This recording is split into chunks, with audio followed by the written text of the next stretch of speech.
Hello everyone, Chris McCarthy here. Welcome back to my channel, and this is the day 2 review of FIA Formula 3 post-season testing at Jerez.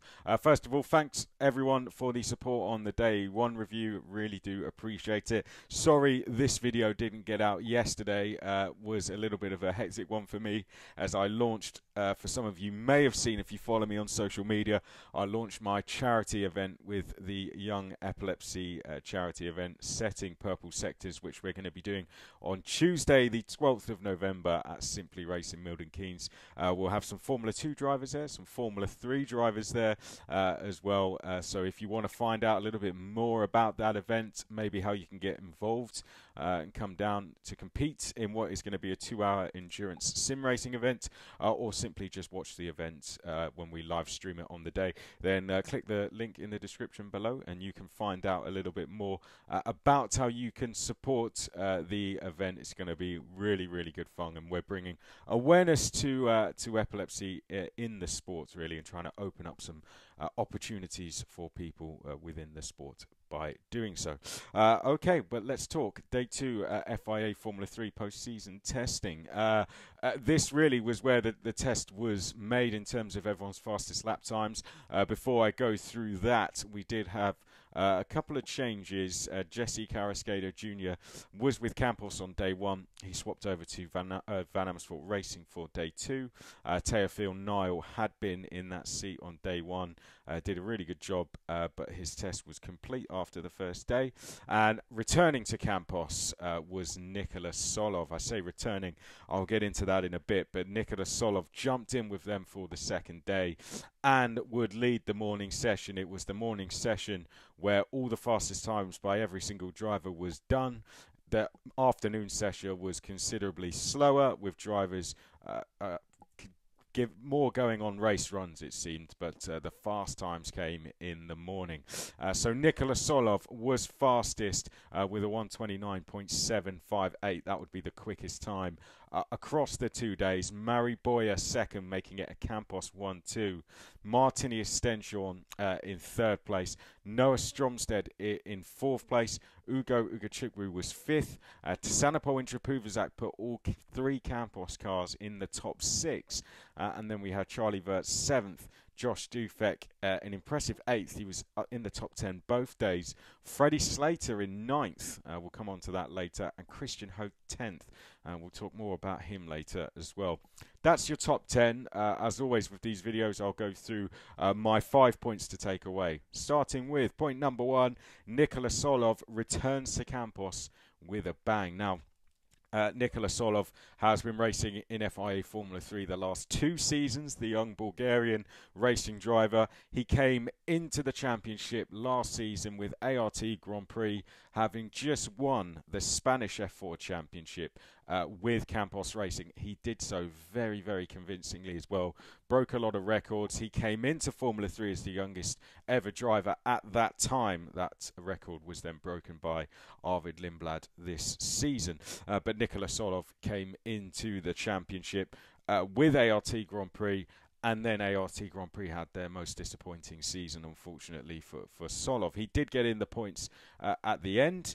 Then this season had a really, I'd say, mixed run of form, but got on the top step of the podium 3 times at Monaco in the sprint race Red Bull Ring, and won the Hungary feature, which came at a bit of a bad time because he was then not able to race at Spa. So what Tsolov did do is prove that he can win races regularly, and with that, now, I guess the story is, will he return to Campos Racing, the team he won the Spanish F4 Championship with in 2022? He took 13 race wins with them that season when he did that. This would be quite the combination if he does. They've already got Boya confirmed, Tasanapol Inthraphuvasak as well. If Nikola Tsolov joins them as well, that would be 3 drivers who all have experience in the championship with a new car. They'll have 2 drivers who have won races. That could be a very, very deadly combination for Campos to go and fight for this title next season. But Tsolov coming back with a bang, a statement result for him that he's ready to fight for this title next season. Point number 2, Noah Stromsted wins the rookie race at the Jerez Test. Noah Stromsted, this has kind of been the story of his season, really. He's been leading the rookie title race over at FIA. 7 rookie wins in total this season in the FIA Championship out of 18 races. He's took 4 podiums overall with that as well, Noah Stromsted. And he's looked very, very comfortable. He's been the leading Trident driver throughout the week now. They had Charlie Wurz 7th overall. Rafael Kamara was 11th overall. We should take into account that Noah Stromsted did do the Monza round. He jumped in to do that Monza round with Campos Racing. But he had a bit of a disappointing start to the test with, I think, some problems. But after that, he was in the top 10 in every session. Very, very good performance. He's been with RPM in FIA, who are definitely improving with every season.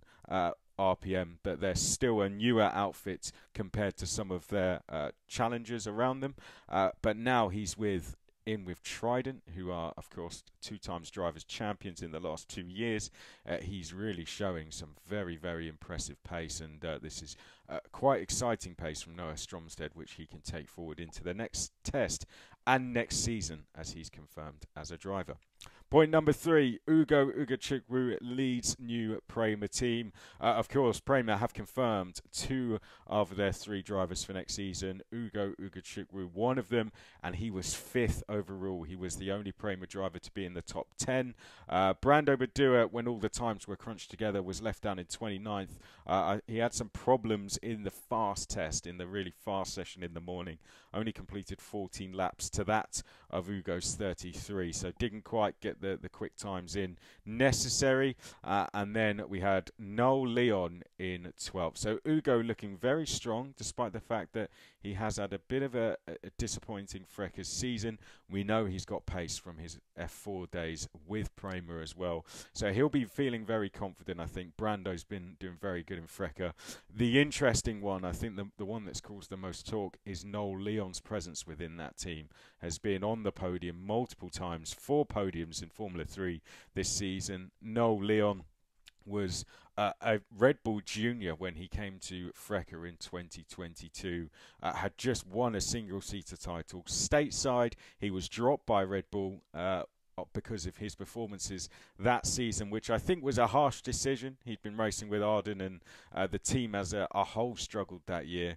Then he went to Euro Formula, won that title convincingly, and Noel Leon then came back into Formula 3 this year, full of confidence with Van Amersfoort, and proved why he had that Red Bull backing in the first place. And now he's with Prema. Could some more F1 backing be coming back his way? Could an F3 title coming back his way?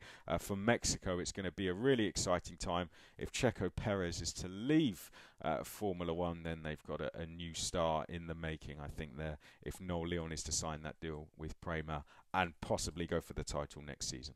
Let's go then. Point number 4, Freddie Slater, 9th place on F3 debut.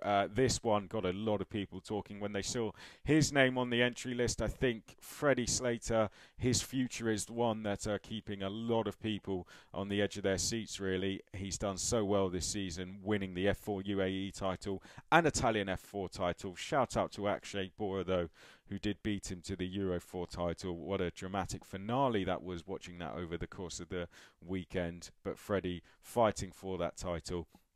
Freddie Slater in with Rodin. It's not confirmed whether he's going to go to Formula 3, whether he's going to go to FIA. You'd suspect if he was going to come to Formula 3, he would do it with Prema. But nevertheless, he jumped up into the test with Rodin in the top 10. I think that's a very, very good performance, given he was the only F4 graduate in that test to be up there in 9th. Just shows what all the hype is about him, and if he's not to be in this championship next year, then that just goes to show he certainly has the pace to jump in and be right up there and fight for this title if he is to come and do so. So I think very, very impressive stuff. Freddie Slater there showing really, really impressive pace and showing why he's been winning all the titles he has done. And finally, let's end with Christian Ho completes the top 10 for Jenzer. Jenzer, of course, making way out of the championship, but Christian Ho, is he on his way into the championship? We mentioned him yesterday, the Singaporean driver, vice champion in Spanish F4 last year to Teofil Nile, second to Javier Segura in Euro Cup 3 this season. That yet to be complete. Javier Segura was 23rd in this test, but Christian Ho doing very well. I remember seeing him in FIA karting. He was fought for the FIA Karting Academy Trophy with the likes of Robert De Haan, who was the Porsche Super Cup rookie champion this year. He was part of the Sauber Karting Academy as well. So he's had eyes on him from an early age. He raced for Charles Leclerc's team as well. And Christian Ho, I think, would be quite an exciting driver to get into this championship. Brings a new nation in.